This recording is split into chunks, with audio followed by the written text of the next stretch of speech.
Nouvel épisode dans l'émergence de la rigueur mathématique au XIXe. Aujourd'hui, les fondements de l'arithmétique. Vous n'allez pas être surpris. Comme d'habitude, les axiomes de Peano ne sont pas vraiment de Peano, et il ne l'a jamais prétendu. Quant au rêve de Leibniz, il n'a pas été vraiment réalisé, et pourtant Peano a fait tout ce qu'il a pu. Et ce chat en chute libre, eh bien il finira bien par arriver. Comme d'habitude, vous dis-je.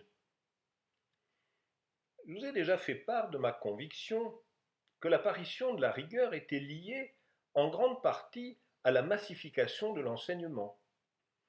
Aiguillonnés par des jeunes exigeants, certains enseignants ont trouvé légitime de répondre aux questions qui leur étaient posées, mieux que par des arguments d'autorité.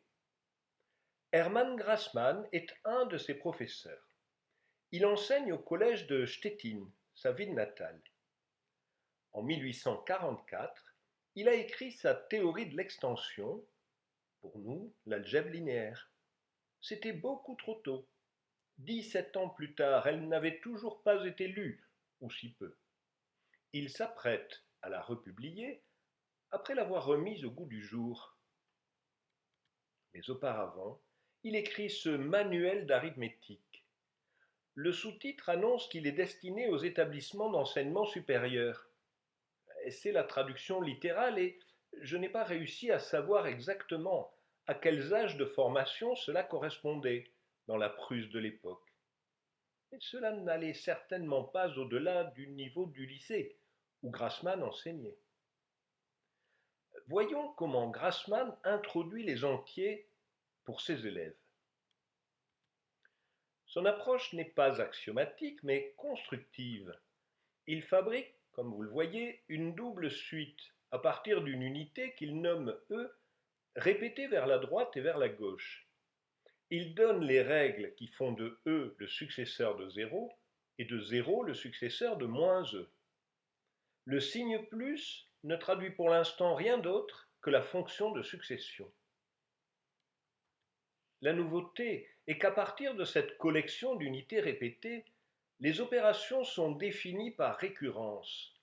Ici, pour l'addition, la somme de A et du successeur de B est, par définition, le successeur de la somme A plus B.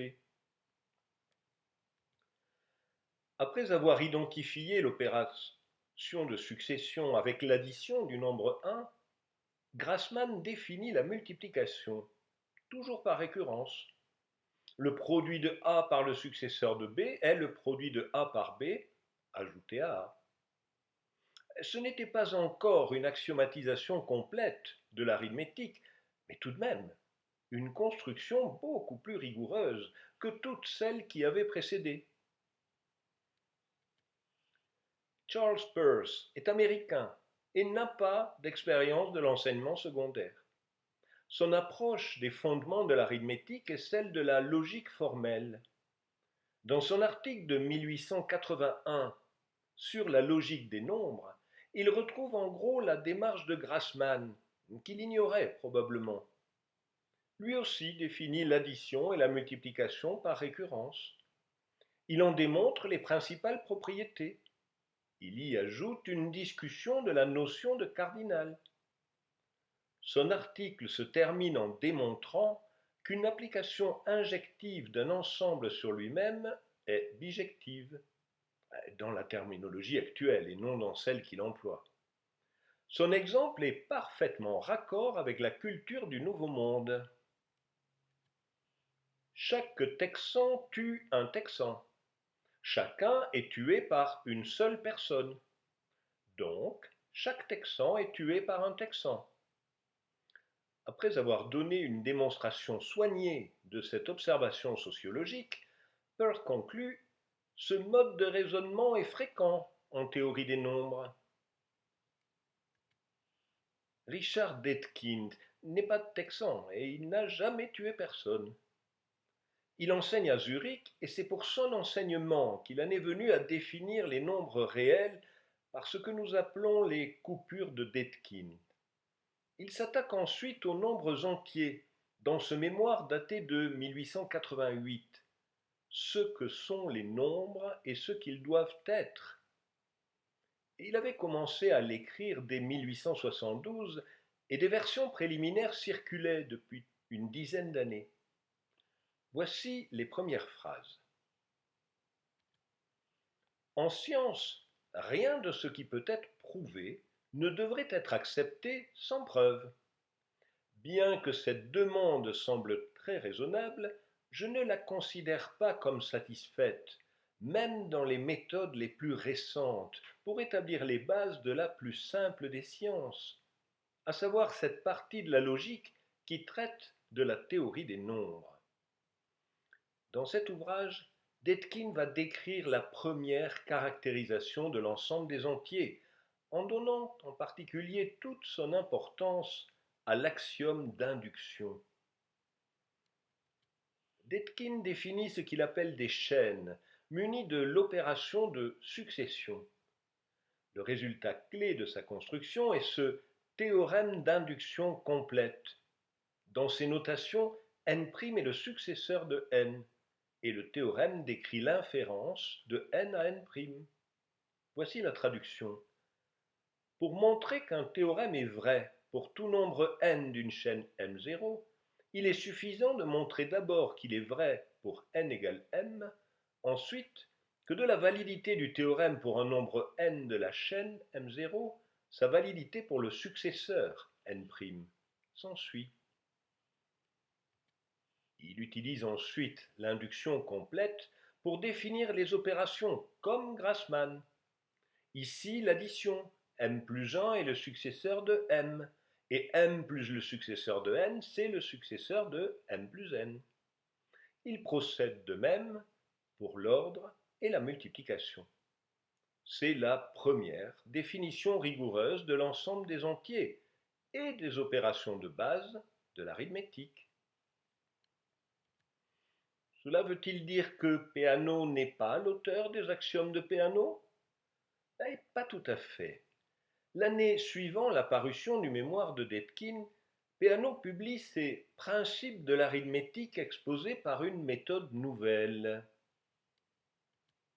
Peano ne prétend pas avoir inventé les principes de l'arithmétique. Il prend soin de citer Grassmann et Dedekind et reconnaîtra ailleurs l'antériorité de Dedekind. Ce qu'il revendique, c'est une méthode nouvelle, l'écriture symbolique des formules logiques. Environ la moitié de son mémoire est consacrée à la description et à l'interprétation des équations symboliques. Quand les principes, proprement dits, commencent, ce ne sont qu'une suite ininterrompue d'équations numérotées. Et il est bien difficile d'y reconnaître les axiomes dits de Peano. J'ai choisi de vous les présenter dans une édition ultérieure du formulaire de mathématiques.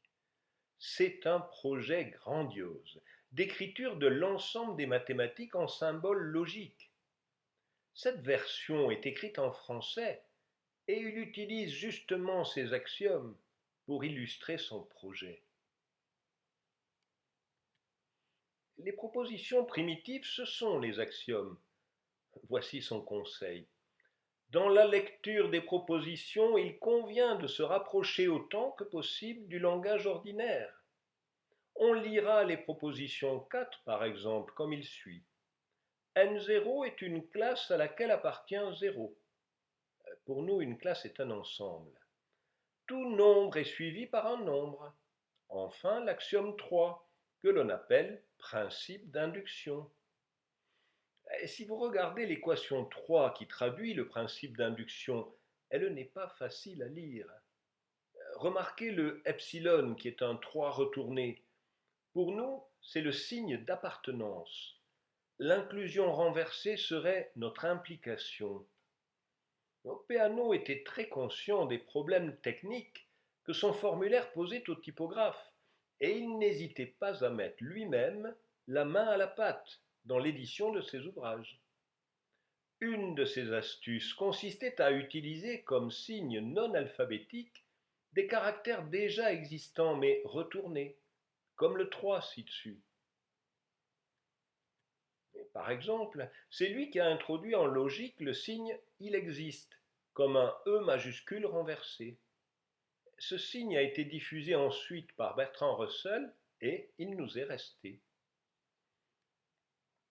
Plus tard, c'est par analogie avec il existe que le signe quel que soit a été défini comme un A majuscule renversé par Gensen dans ses études sur la déduction logique. Mais revenons à Peano. La liste indigeste que vous avez sous les yeux contient encore les bases de l'arithmétique. Elle est extraite d'un livre destiné aux élèves de collège et de lycée.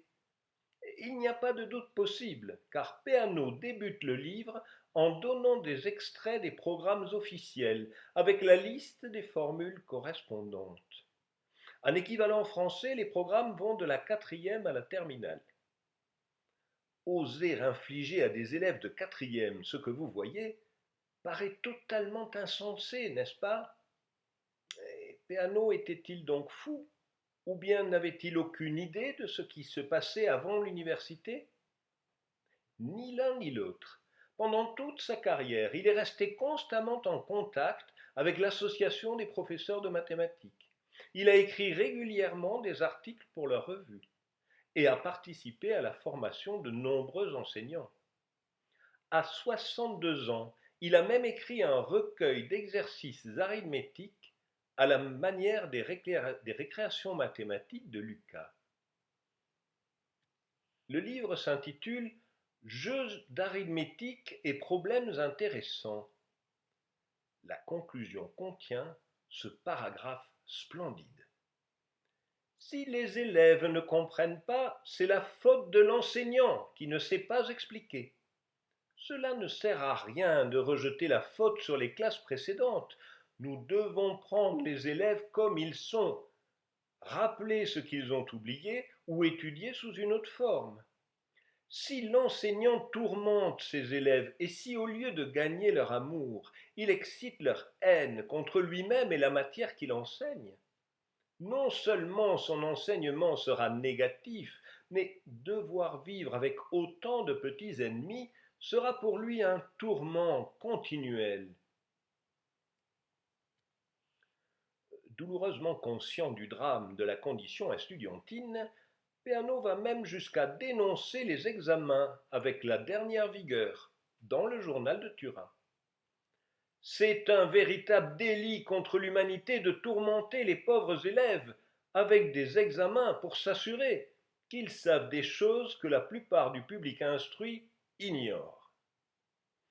Le professeur qui réunit la double qualité d'enseignant et d'examinateur, ses étudiants ne reconnaissent pas bien s'il est un ami ou un ennemi. Père et juge, disait un de mes anciens professeurs, et l'élève ne sait pas s'il doit l'aimer comme un père ou bien le détester comme un juge. Et bien évidemment, il mettait ses actes en accord avec ses principes, ce qui lui valait une popularité certaine auprès des moins vaillants. Alors, une question se pose. Comment Peano pouvait-il être à ce point en décalage avec la réalité? Quels pouvaient être ses rapports avec ses collègues? Au début de sa carrière, ils étaient tout à fait normaux, c'est-à-dire passablement conflictuels. Il avait fondé un journal, la Revue de mathématiques, qui lui permettait non seulement de publier à sa guise son formulaire de mathématiques, mais encore d'avoir le dernier mot face à ceux qui osaient le contredire. Je crois nouveau dans l'histoire des mathématiques que des auteurs utilisent dans leurs recherches des propositions auxquelles ils connaissent des exceptions ou bien qu'ils savent non démontrer, et qui, au lieu de suivre les mathématiciens du passé sur les points innombrables qu'ils ont bien traités, prennent pour modèle les rares points sur lesquels ils se trouvent en défaut. Ou bien encore, face à un auteur de manuel qui avait eu le tort d'émettre quelques doutes sur l'efficacité pédagogique de ses méthodes, les conséquences de ce principe absurde sont évidentes. Ainsi, hors de tout nombre, il y a encore des nombres, et c'est ainsi que l'on engendre l'infini. Et hors de tout point, il y a encore des points, et ainsi on engendre les espaces multidimensionnels. Et l'on pourrait continuer longuement l'énumération des absurdités que l'auteur a empilées. Et ces erreurs, le manque de précision et de rigueur dans tout le livre, lui ôtent toute valeur. L'auteur s'appelait Véronèse. À mon avis, il a dû être vert. Ah, je sais, j'aurais dû l'éviter celle-là, mais je n'ai pas pu m'en empêcher. Le 29 octobre 1894, Étienne Jules Marais, l'inventeur de la chronophotographie, présentait à l'Académie des sciences de Paris cette série de clichés d'un chat qui se retourne pour tomber sur ses pattes. La constatation n'avait rien de vraiment nouveau, mais l'explication divise les savants. Comment le chat fait-il pour se retourner sans point d'appui? Plus généralement, en quoi les mouvements internes à un corps modifient sa trajectoire externe? Et comme application, quel est l'effet des courants marins ou atmosphériques sur le mouvement des pôles de la Terre? Peano publie dans sa revue sa propre version de l'histoire d'un chat, comme il dit. C'est parce qu'il fait tourner sa queue en l'air que par réaction le chat tourne dans l'autre sens. Il suffit de regarder les images pour constater que c'est faux. Mais Peano s'obstine. Il utilise les calculs de son collègue Vito Volterra, qui l'habille du langage des vecteurs sans citer la source. La polémique dure une bonne année. Peano refuse de reconnaître qu'il a eu tort et il se permet en plus de critiquer les calculs de Volterra qui, eux, étaient exacts. À la fin, Volterra, exaspéré, envoie une note au président de l'Académie à Rome.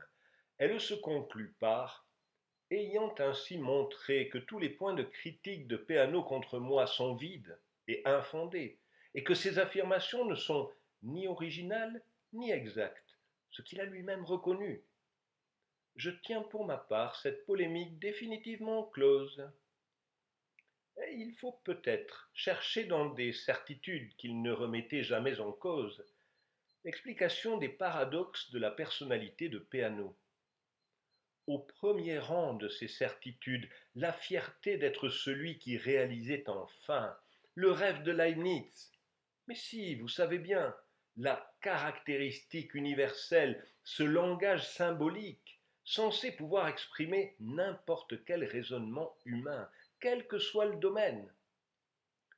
Voici ce que Peano en dit dans l'introduction au tome 2 du formulaire de mathématiques. Après 2 siècles, ce songe de l'inventeur du calcul infinitésimal est devenu une réalité. Nous avons donc la solution du problème proposé par Leibniz. Je dis la solution et non une solution, car elle est unique. La logique mathématique, la nouvelle science composée de ces recherches, a pour objet les propriétés des opérations et des relations de logique. Son objet est donc un ensemble de vérités et non de conventions. La preuve que le rêve de Leibniz est enfin réalisé, c'est le formulaire de mathématiques lui-même. Voilà l'ensemble des mathématiques du temps résumé en une liste de tout au plus une dizaine de milliers de formules sur quelques centaines de pages. Il est possible de publier un formulaire de mathématiques qui contienne toutes les propositions connues dans les sciences mathématiques, toutes les démonstrations, toutes les méthodes. Écrites en symboles, elles occupent beaucoup moins de place qu'on ne pourrait croire. Chaque professeur pourra adopter pour texte ce formulaire, car il doit contenir toutes les propositions et toutes les méthodes. Son enseignement sera réduit à montrer à lire ces formules et à indiquer aux élèves les propositions qu'il désire expliquer dans son cours. Ce projet est assurément beau, malheureusement son exécution surpasse les forces, non d'un homme, mais de plusieurs hommes. Seulement une société nombreuse et bien organisée pourrait l'accomplir. En attendant que quelques sociétés savantes s'emparent de ce projet, nous avons publié, avec la collaboration de plusieurs collègues, le premier tome du formulaire, car il n'est pas nécessaire que tout ce travail soit fini pour porter son avantage. Chaque partie publiée sert déjà aux étudiants de ces sujets particuliers. Il plaisante là, il n'est pas vraiment sérieux. Ce serait mal le connaître. Dans ses propres cours, l'essentiel de l'année se passe à apprendre à lire les formules, l'autre partie à les énoncer une par une. Heureusement, il est opposé aux examens. Et ce n'est pas fini. Pour faire bonne mesure et parachever la réalisation du rêve de Leibniz, Peano invente une langue de communication internationale, le latino sin flexione, ou latin sans déclinaison. Comme vous l'imaginez, les rares explications du formulaire de mathématiques seront désormais données dans cette langue, que Peano est le seul au monde à pratiquer couramment. Je vous sens impatient d'en voir un exemple.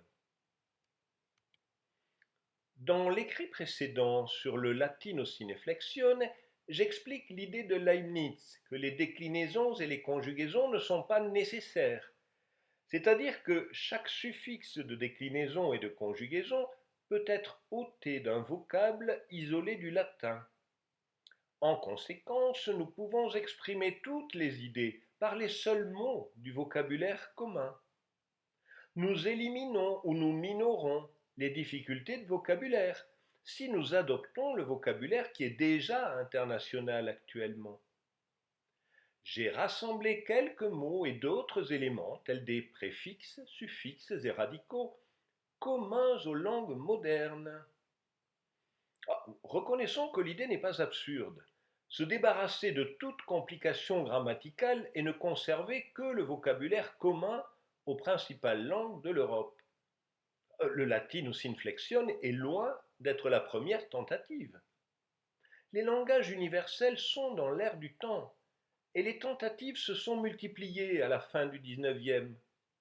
Le latinus inflexione est une proposition de plus, après le volapük et l'espéranto, qui ont connu un succès plus durable. Vous imaginez bien que les lubies de Peano ne manquaient pas de provoquer quelques tensions au sein de l'université de Turin, où il était titulaire de la chaire d'analyse infinitésimale.